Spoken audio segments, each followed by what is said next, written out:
कानपुर में डीएम और सीएमओ के बीच चल रहा विवाद, जिसमें कि सीएमओ को शासन के द्वारा सस्पेंड कर दिया गया था। उस मामले में ये समझा जा रहा था कि अब सस्पेंशन के बाद से और दूसरे सीएमओ की तैनाती के बाद इस पूरे मामले का पटाक्षेप हो गया है। लेकिन सस्पेंशन के तुरंत बाद डॉक्टर हरिदत्त नेमी, जो कि सीएमओ थे और जिनको सस्पेंड किया गया था, उन्होंने एक प्रेस वार्ता करी और साथ ही साथ एक पत्र जारी किया है शासन में सरकार के नाम पर। और उस प्रेस वार्ता में डॉक्टर हरिदत्त नेमी ने डीएम कानपुर के ऊपर काफ़ी गंभीर आरोप लगाए हैं। थोड़े में ज्यादा स्वाद, यही तो है इसकी खास बात। वाओ मम्मा, क्या स्वाद है। अरे मेरे राजा, हरिदत्त नेमी ने यह कहा कि डीएम उनको जाति सूचक शब्दों का इस्तेमाल करते थे उनके साथ ही साथ, और इसी के साथ ये भी कहते थे कि हमारे सिस्टम में आ जाओ। उन्होंने ये भी आरोप लगाया है कि आए दिन मीटिंग में डीएम उनको बेइज्जत करते थे। इस पूरे मामले पर क्या कहा हरिदत्त नेमी ने, चलिए आपको वो सुनाते हैं। प्रेस वार्ता मैंने इसलिए बुलाई है कि मैं, जैसा आप लोगों को पता ही है, मेरे साथ जो भी हुआ है पिछले लंबे टाइम से मेरे साथ चल ही रहा था। और जो पिछले 6 महीने से जो मेरे साथ बार बार मेरी जो बेइज्जती की जा रही थी, हर मीटिंग में डीएम साहब मुझे जो उल्टे सीधे शब्द, जाति सूचक शब्द के साथ उल्टा सीधे शब्द बोलते थे। अभी ये लड़की खड़ी है तो मैं वो बोलना नहीं चाह रहा जो मेरे को बोले जाते थे। तुम्हारे अभी मुझे बोला जाता था कि तुम्हारे मिर्चें निकलेंगी, तुम जाएंगे, तुमको जो है ट्रांसफ़र करा देंगे, सस्पेंड करा देंगे, इस तरह की लैंग्वेज मुझे बोली जाती थी। और हर मीटिंग में मेरे साथ फिजिकल भी हुआ। एक बार मीटिंग में मेरे सर के पीछे लगा के हाथ पुश भी किया। शुरू से ही मुझे समझ ही नहीं आया कि ऐसा क्यों कर रहे हैं। लेकिन हालत ये थी कि जो इनके आने से पहले एक जेएम फार्मा थी, जेएम फार्मा के प्रोप्राइटर हैं श्री राजेश शुक्ला, उनका जो पहले ही बिड हो चुकी थी। मैं आया तो यहाँ पर 16 दिसंबर को, 14 दिसंबर को मेरा ट्रांसफ़र होके हुआ था। 15 दिसंबर का संडे था। संडे में सुबोध जो उसमें जैम देख रहे थे, जो उस समय एसएमओ स्टोर भी थे, इन्होंने क्या काम किया कि उसे 15 तारीख को मेरे से बिना पूछे एक्सटेंशन दे दिया सामान सप्लाई का, जो कि 12 दिसंबर को एक्सटेंशन पीरियड उसका ख़त्म हो चुका था। और इसने जाके शिकायत की वहाँ पे, उस समय अमित गुप्ता जी थे उस समय कमिश्नर साहब, कि मेरा जो है पेमेंट नहीं करा जा रहा है, जो अभी जो सीएमओ है। तो जब मेरे पास चिट्ठी आई तो मुझे थोड़ा शक हो गया। मैंने जाके सामान वामान चेक किया स्टोर में, लेकिन फिर मैंने एक समिति कमेटी बना के उसको चेक किया, जिसमें मैं था, एक एडिशनल सीएमओ थे, एक डिप्टी सीएमओ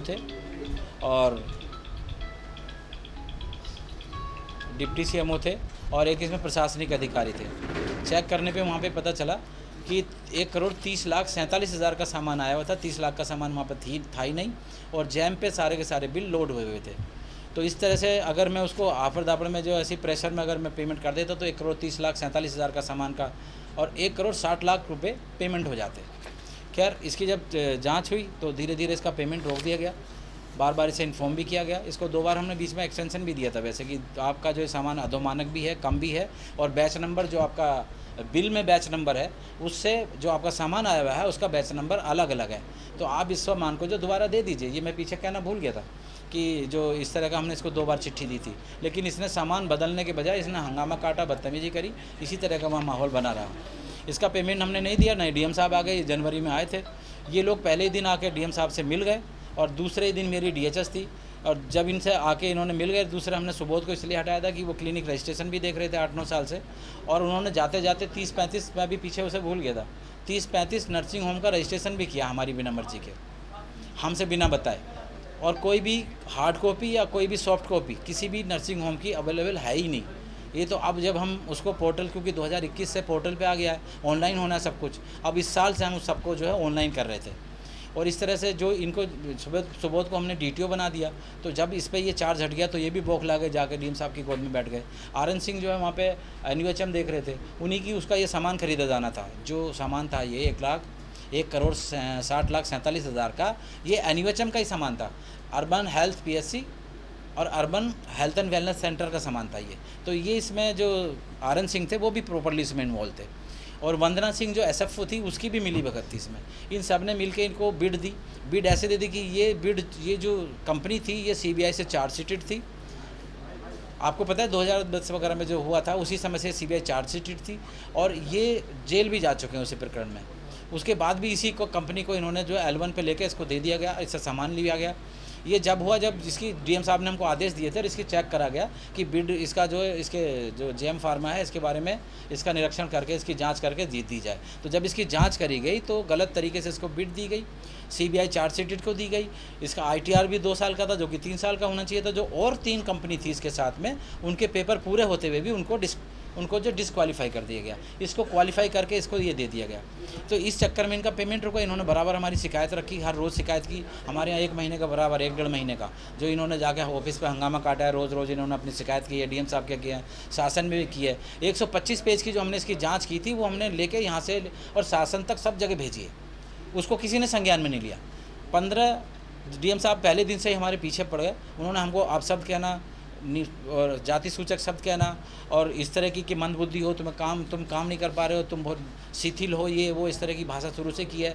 और मीटिंग में ही मेरे साथ फिजिकल भी हुए एक बार, उसको भी छोड़ दिया। अभी 3-4 दिन पहले का आप सभी को पता है कि मुझे मीटिंग से उठा के ही भगा दिया। उससे पहले कोई मेरी उनकी वो नहीं हुई है वार्तालाप, ना उन्होंने मुझसे कुछ कहा है। जब वार्तालाप ही नहीं हुई तो भाई आप पहले से ही इतना मतलब प्रिजुडिस थे। वो आए मीटिंग में तुरंत मुझे, मैंने बताया ना, वो जो जेएम फार्मा थी उसके पेमेंट के लिए मुझे दबाव बनाया गया और सुबोध प्रकाश को बोला गया कि इसको वापसी ले लो, क्योंकि वो सिस्टम में आ गया था उनके। और दूसरे दिन से उन्होंने मुझको परेशान करना शुरू कर दिया। तो जब ना मैंने सुबोध प्रकाश को वापसी लिया, ना मैंने आरन सिंह को वापसी लिया, तो उस चक्कर में और दूसरा मेरे से वो चाहते थे कि मेरे से लाइजनिक से वो सिस्टम में आओ।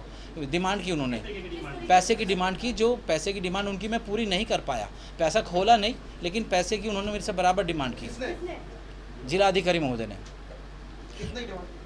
मतलब वो पैसा नहीं खुला था, बेसिकली पैसा नहीं खुला, पर उन्होंने जो मेरे से बराबर पैसे की डिमांड की। ये भी लग रहा था कि एक डॉक्टर का 9 बार ट्रांसफर। हाँ, मैंने वही बताया ना, मैंने डॉक्टर का किसी भी डॉक्टर का 9 बार ट्रांसफ़र नहीं हुआ है। आरन सिंह को उठा के जेल में ट्रांसफ़र किया था, वहाँ से एक डॉक्टर को अलग किया था क्योंकि वहाँ 2 ही पोस्ट है। फिर इनको वहाँ से हटा के बस पुलिस लाइन किया है, इतना इनके साथ हुआ है। जो सुबोध प्रकाश हैं उनको वहाँ से एसएमओ स्टोर से हटा के और ये क्लिनिक की जो रजिस्ट्रेशन और ये पैथोलॉजी रजिस्ट्रेशन था उनके पास, यहाँ से हटा के उनको केवल डीटीओ बनाया है। किसी भी डॉक्टर का 9 बार हुआ ही नहीं है। शासन की सस्पेंशन की कार्रवाई को आप क्या मानते हैं? नहीं, स्वागत है, शासन ने मेरा किया है तो मैं कोर्ट में जाऊँगा। देखिए, कोर्ट तो सर्वोपरि है। अगर कहीं भी है, अगर किसी के साथ अन्याय होता है, मैंने जो किया है आप सभी को मालूम है। मैंने सब जनप्रतिनिधि क्या, आम पब्लिक क्या, जितने भी पत्रकार हैं सभी के साथ जो भी जिसका सब आया है, जिसका भी मैंने वैसे ही काम किया है। और अभी जो भी शासन से आदेश हुआ है ठीक है, लेकिन कोर्ट तो सर्वोपरि है। कोर्ट में जाऊंगा, कोर्ट में अपना जवाब। अपने आरोप लगाया कि जो लैंग्वेज कानपुर जिलाधिकारी की थी वही जनप्रतिनिधि महेश त्रिवेदी की थी लेटर में जाके। हाँ बिल्कुल, मैं वही कह रहा था। जो मेरे खिलाफ डीओ लिखा गया था डीएम साहब के माध्यम से कि इन्होंने इसमें डॉक्टर्स की भर्ती में शिथिलता बरती है, इनमें टाइम लगा दिया, 4 दिन लेट कर दिया। 4 दिन तो वो सीडीओ बताए ना, जो आज की तारीख में बैठी हुई हैं, वो उसमें अध्यक्ष थी। उन्होंने फिर जब अच्छा चलो वो अगर एनआईसी की साइट पर अपलोड है, तीनों पेपर में पब्लिश हुआ है, अगर फिर भी उसमें कोई कमी थी तो सीडीओ ने अध्यक्ष होते हुए उसको निरस्त तभी क्यों नहीं कर दिया जब उसकी चयन प्रक्रिया भी हो गई, लिस्ट भी बन गई, फिर नए डीएम साहब भी आ गए। केवल उनका डीएम सीडीओ की तरफ से फाइल हो गई, डीएम साहब की तरफ से होनी थी। अब डीएम साहब चेंज हो गए, पहले डीएम साहब थे दूसरे राकेश कुमार सिंह जी, उनके टाइम में कोई दिक्कत नहीं थी। जैसे ही इनके टाइम में फाइल लगी तो इन्होंने उसको लगाया और तुरंत उसको कैंसिल कर दिया। मुझे तो कोई बात नहीं, कैंसिल कर दे भाई ठीक है, लेकिन सीडीओ साहब से मेरी ये अनुग्रह है कि जब उस समय वो उसमें कमियां थी तो उन्होंने क्यों उसको फाइनल तक जाने दिया, क्यों उसमें उनके जो वो हुए साक्षात्कार हुआ, साक्षात्कार होना नहीं चाहिए था, क्या वो तो वहीं बीच में ही रुक जानी चाहिए थी। जिलाधिकारी महोदय लाइजनिंग के लिए किस तरह से आपसे बात करते हैं, क्या बात है लाइजनिंग के लिए किस तरीके से बात की? आपको पता चला कि ये लाइजनिंग ही कर रहे हैं? नहीं, वो कहते थे सिस्टम में आओ और ये करोगे नहीं तो तुमको सही कर देंगे, तुम्हें सस्पेंड। उप मुख्यमंत्री से नहीं, ऐसा कुछ नहीं है सर। आप 6-7 महीने के अंदर आपके ऊपर कार्रवाई भी हो गई, लेकिन 2 दशकों से यहाँ पर कई अधिकारी तैनात हैं, क्या समझ? मैं यही कहना चाहता हूँ, जो 20 देखिए सुबोध कुमार जो यादव हैं वो पिछले मेरे ख्याल से 22 या 25 साल से यहीं पर हैं। जो आरन सिंह हैं वो लंबे टाइम से यहीं हैं और बीच में 1 साल के लिए गए, फिर वापसी आ गए हैं, सभी को मालूम है। तो ये जाहिर सी बात है, तो घर में नौकरी कर रहे हैं, यहीं इनके मकान बन गए, यहीं पे पढ़ाई हो रही है, यहीं लिखाई है। 25 साल एक लंबा टाइम पीरियड होता है। अभी वो डिस्ट्रिक्ट ट्यूबरकुलोसिस ऑफिसर की पहले वो एसएमओ स्टोर का भी काम देख रहे थे और क्लिनिक रजिस्ट्रेशन भी देख रहे थे। क्लिनिक रजिस्ट्रेशन पिछले 9 सालों से देख रहे थे, तो क्या माना जाए कि अवैध हॉस्पिटल जो बसे हैं उसमें उनका बिल्कुल मैं यही कहना चाहता हूँ, वो रजिस्ट्रेशन नहीं करते थे, वो उसका कहते थे अप्लाई कर दो और फिर उसके बाद में मंथली उनसे सेट करके काम चलाते थे। मतलब वो सिस्टम का पार्ट थे। बिल्कुल, वो तो कर ही रहे थे पिछले 8-9 साल से। कहीं ना कहीं देखा जाए तो कहीं कोई जातीय समीकरण को आपको हाँ, मेरे साथ वो हुआ है, मेरे साथ ऐसा हुआ है। आप देख ही रहे हैं कि जातीय समीकरण हुआ है और जातीय सूचक शब्द भी डीएम साहब के थ्रू मेरे से बोले गए थे। ये मैंने कल मैं वहाँ मुझे बुलाया गया था, अभी मैं कोर्ट जाऊँगा। सर अभी जिम्मेदार सीट पर है और आप इस तरह का आरोप अब सीट तो ख़त्म हो गई, सस्पेंड हो गया हूँ, आपके बीच हूँ। फिर डॉक्टर तो है, डॉक्टर तो मेरी जातिवाद देखिए, वो तो मेरी एक एजुकेशन है, वो तो कहीं जाएगी ही नहीं। निमी साहब, एक सवाल है कि आप खिलाफ जब शासन ने कार्रवाई कर दी उसके बाद आपने प्रेस कॉन्फ्रेंस की, पहले क्या दिक्कत थी, पहले क्यों आप मीडिया के सामने नहीं आए? ये वाली प्रेस कॉन्फ्रेंस तो आज है जो कल हुई थी, इससे पहले भी मैंने प्रेस कॉन्फ्रेंस की। क्या आपको लग रहा था कि सस्पेंशन आपका नहीं होगा, बच जाएंगे?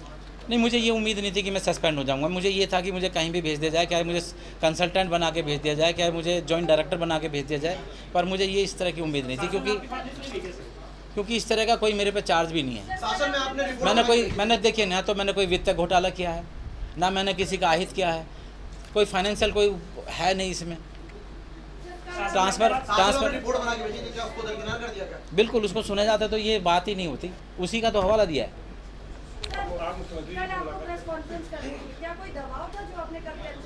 नहीं, कल तो मेरी तबीयत ख़राब थी और मैं उसमें मुझे बुलाया गया था ऑफिशियली, तो मैं लखनऊ गया हुआ था। लखनऊ में नहीं, मेरी मुख्यमंत्री सर लखनऊ किससे मुलाकात हुई? मुख्य सचिव सर से। मुख्य सचिव सर ने मेरे से पूछा था यही बात जो मैंने आपसे बताई है, मैं वहाँ भी बता के आया हूँ। तो इस तरह से डॉक्टर हरिदत्त नेमी ने काफ़ी गंभीर आरोप कानपुर डीएम के ऊपर लगाए हैं। हालांकि जब उनसे ये पूछा गया कि आप पैसे का मांगने का आरोप लगा रहे हो, लेकिन वो कितने पैसे आपसे मांगे गए, तो वो इस बात का जवाब नहीं दे पाए। अब देखने वाली बात ये होगी कि क्या इस प्रेस कॉन्फ्रेंस के बाद शासन कोई और कदम उठाता है या फिर जो सस्पेंशन है सिर्फ वहीं तक सीमित रहता है। फिलहाल नए सीएमओ की तैनाती कानपुर में हो गई है और वो जल्द यहाँ का कार्यभार ग्रहण कर लेंगे। अनुराग अग्रवाल, TV9 कानपुर। कुछ तो सस्ता लो, सब बढ़िया लो, इसमें क्या खास बात है? थोड़े में ज्यादा स्वाद, यही तो है इसकी खास बात।